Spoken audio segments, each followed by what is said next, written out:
EV Comply, simplifying your charge point installations. Hello and thank you for joining me. Today is an extra special podcast as we have reached our 100th pod. We have no idea how we've got here, but we've loved all your support along the way. So with it being a celebratory podcast, I thought it was only right that we started from the very beginning of the EV industry. So where exactly did it all begin? How is it that I'm now able every week to talk about such a thriving industry? Well, let's cast our minds back. So 1828 to 1835. Horse and buggies are of course the primary mode of transportation at this time, but innovators in Hungary, the Netherlands and the US think to the future, and they're creating some of the first small-scale electric cars. So that's where it all began. Then let's move to 1832. Robert Anderson developed the first crude electric vehicle, but it isn't until the 1870s or later that electric cars become practical. There is actually a photograph online in 1884 of a vehicle that was built by the English inventor. 1889 to 1891, William Morris from Desmonds Lower creates the first successful electric vehicle over in the States. So we're away, electric vehicles are now a thing. Moving on to 1899, compared to the gas and steam powered automobiles at the time, electric cars are quiet, easy to drive, and of course they didn't emit smelly pollution. They quickly became very popular with urban residents, especially women actually. Now the 1900s to 1912. By the turn of the century, electric vehicles are all the rage in America, accounting for around a third of all vehicles on the road. Now there's a lot of photographs of New York City around this time, just showing loads of electric vehicles on the road. And you thought it was a new concept. 1901. Now, many inventors have taken note of electric cars and their high demand, and they're exploring ways to improve the technology. For example, Thomas Edison thought electric vehicles were the superior mode of transportation and worked to build a better battery. So now we've got Thomas Edison on the case. Also in 1901, the world's first hybrid electric car is invented. Again, you thought it was a new concept. Now, Ferdinand Porsche, who was the founder of the sports car by the same name, creates the Lohner Porsche Mix-T, which is the world's first hybrid electric car. And the vehicle was powered by electricity stored in a battery and a gas engine. So there you go, hybrid was born. In the same era, the mass-produced Model T makes gas-powered cars widely available and affordable. Now in 1912, the electric starter is introduced, helping to increase gas-powered vehicle sales even more. And there's actually a picture of Henry Ford with the first Model T. Now moving to 1920 to 1935. So what's happening now in the electric world? Well, of course, we've got better roads and we have the discovery of cheap Texas crude oil, which helped contribute to the decline in electric vehicles. And by 1935, they have all but disappeared. Sad times. Again, there are so many photos of all of this online. There's the petrol stations that everyone started to fill up at, that started popping up all over the US, making petrol readily available for all the Americans and leading to the rise in the popularity of iced vehicles. Now, 1968 to 1973, over the next 30 years or so, cheap ICE vehicles continue improvements, creating little need for alternative fuel vehicles. But in the 1960s and the 1970s, gas prices decided to soar through the roof, little similar to like now, creating interest back again in the electric vehicle. 1971, around the same time, the first manned vehicle drove on the moon, NASA's lunar rover that ran on electricity. Again, this helped massively to raise the profile of electric vehicles. Now, 1973, many big and small automakers began exploring options for alternative fuel vehicles. For example, General Motors developed a prototype for an urban electric car, which the company very proudly displayed and they were talking about the fact that they are working on low pollution power systems, and it was all in development.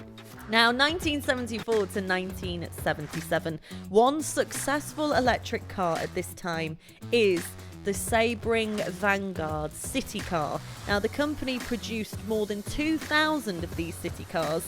It's kind of like a wedge-shaped compact car that had a range to 50 to 60 miles. Now, its popularity actually made the Sebring Vegas the 6th largest US automaker by 1975. So again, the demand for electric was there. In 1979, compared to gas-powered cars, electric vehicles at this time have drawbacks, including limited performance and range. So range anxiety, unfortunately, has been a thing all along the way, hasn't it? Causing interest in electric cars to yet again fade.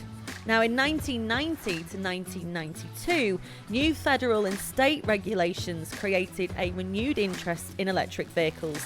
And the result, automakers begin modifying popular vehicles into electric, enabling them to achieve speeds and performance much closer to iced vehicles. In 1996, GM released the EV1, which is an electric vehicle that was designed and developed from the ground up. The EV1 quickly gained a cult following, so we're back again. Honestly, and like I say, you thought that they just sprung out of nowhere. Now, in 1997, Toyota got involved and they introduced the first mass-produced hybrid, the Purus, in 2000. Now, Toyota released the Purus worldwide and it became an instant success, but mainly with celebrities. And of course, this helped to then increase again the electric car's profile. In 1999, behind the scenes, scientists and engineers are now working to improve electric vehicles and their batteries, and there is a lot going on with regards to renewable energy, and the National Renewable Energy Lab Testing Centre was working very, very hard on making electric vehicles a thing. Now, let's jump to 2006, and of course, this is the birth of Tesla Motors. They announced that they will produce a luxury electric sports car with a range of 200 plus miles, and other automakers start taking note, accelerating work on their own electric vehicles. 2009 to 2013, to help consumers charge their vehicles on the go, the Energy Department invests in a nationwide charging infrastructure, installing 18,000 residential, commercial and public chargers, including chargers installed by automakers and other private companies. Now, in 2009 to around 2013, to help consumers charge their vehicles on the go, the Energy Department invests in a nationwide charging infrastructure, installing 18,000 residential, commercial and public chargers. Now, jumping to 2010, GM released the Chevy Volt, making it the first commercially available plug-in hybrid.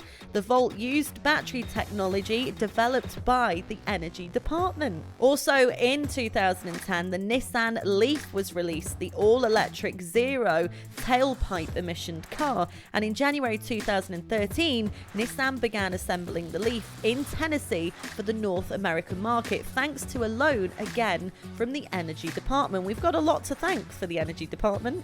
In 2013, the battery is the most expensive part in an electric vehicle, but again, thanks to investment by, you guessed it, the Energy Department, battery costs dropped by 50% in just 4 years, helping again to make electric vehicles more affordable for the consumer. In 2014, consumers now have a multitude of choices when buying an electric vehicle, including hybrids, plug-in hybrids and all-electric. Now, today there are currently hybrids and all-electrics everywhere, but this is where it all started. 2015, electric vehicles hold a lot of potential for helping America create a more sustainable future. Now, over in the US, they transitioned all the light-duty vehicles to hybrid or plug-in electric vehicles. Now, they realized that they could reduce their dependence on foreign oil by 30 to 60% while lowering the carbon pollution from the transportation sector by as much as 20%. So it's all starting to make sense, and it's a no-brainer. So from 2015 2019 to now 2022, and here we are in a thriving EV industry. Now, fossil fuel powered vehicles can still be made up until the end of 2029, and of course second-hand petrol and diesel cars will be permitted to go on sale after January 2030. But as we know, the Transport Secretary continues to target 2035 as the date by which all new cars and van sales will be emission-free vehicles. And there we go. It's been a long journey for the electric car, but finally, with commitment and backing, we're getting there.